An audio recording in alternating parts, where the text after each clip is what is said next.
Hi guys, welcome to another episode of Men Are Unscripted.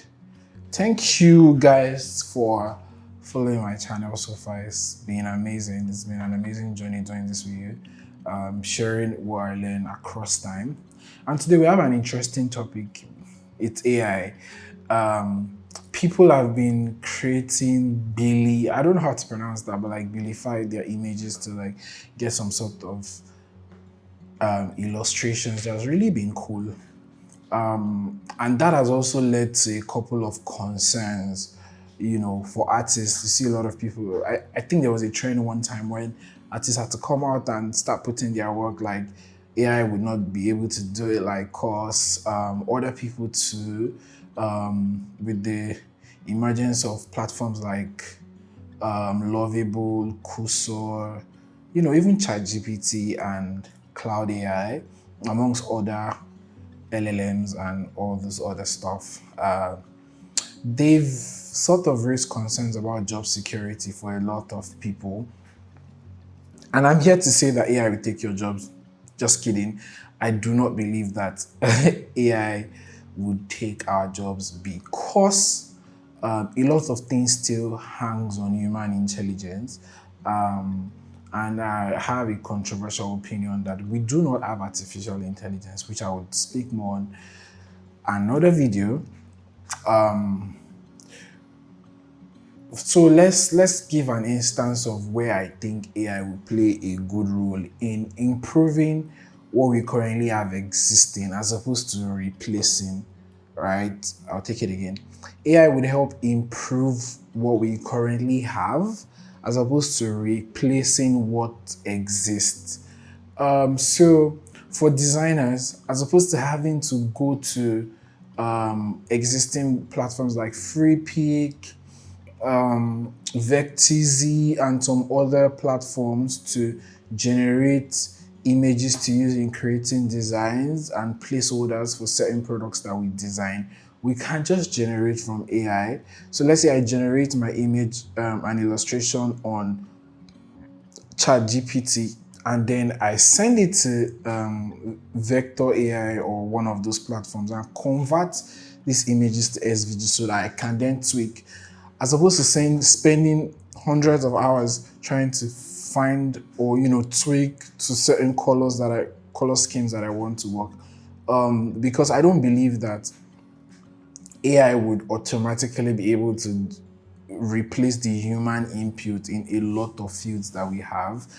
I'm going to give another example with the medical professionals, how AI can help improve their workflow as opposed to, I remember in 2021, I wanted to delve into telemedicine after working with LifeBank and, seeing how like the healthcare needs a lot of tech involvement in their processes.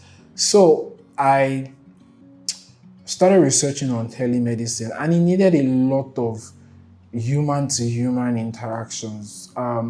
So if we introduce AI into that workflow, as opposed to always having a doctor speak to a patient, asking questions, and then giving prescription with respect to what they know and their personal knowledge on their medical field, they could combine the knowledge of themselves and the additional help of artificial intelligence to help even remind them of things that they might have missed out on when they are listening to the patient speak. So let's say, I think a couple of malaria, I know that because of myself and sometimes when we self-diagnose as Nigerians. So malaria fever, they kind of have like certain symptoms. As opposed to asking questions that would help identify what the patient is exactly sick of, as opposed to misdiagnosing a malaria patient for a fever patient. I believe that if AI is listening to the conversation, it could help give you a brief summary of maybe I don't want to call it a guess, an analysis of what might be wrong with the patient with respect to the questions that it, or even helped you generate, that you get to ask the patient to know exactly what is wrong with them. But I do not believe that AI would replace telemedicine and then AI would be the one interacting with the patient, because what if the patient also then claims to be sick of something that they are not sick of, so that they can be medically prescribed drugs that they can eventually abuse? So you see how a human involvement is still needed in a lot of fields. Like AI needs instructions on what to debug, what humans find and like, oh, you're doing this wrong. I mean, I've used Kuso AI to vibe code a lot of time, and I had to correct the AI. Like, it's so dumb that this is wrong. This is not what I want. Try it this way. Like, you keep having to repeat certain things before they finally get it. And then they train them to even apologize, say, I'm sorry. Okay, I understand it better now.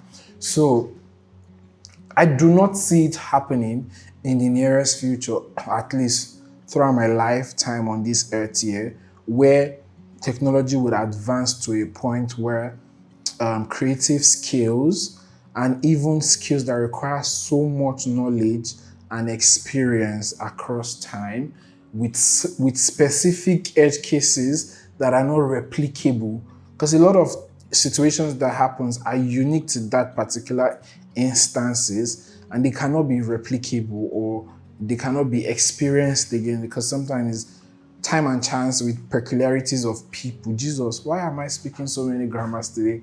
But my point here is a lot of situations are peculiar, and I believe for a lot of peculiar situations, it takes the human involvement not to make error.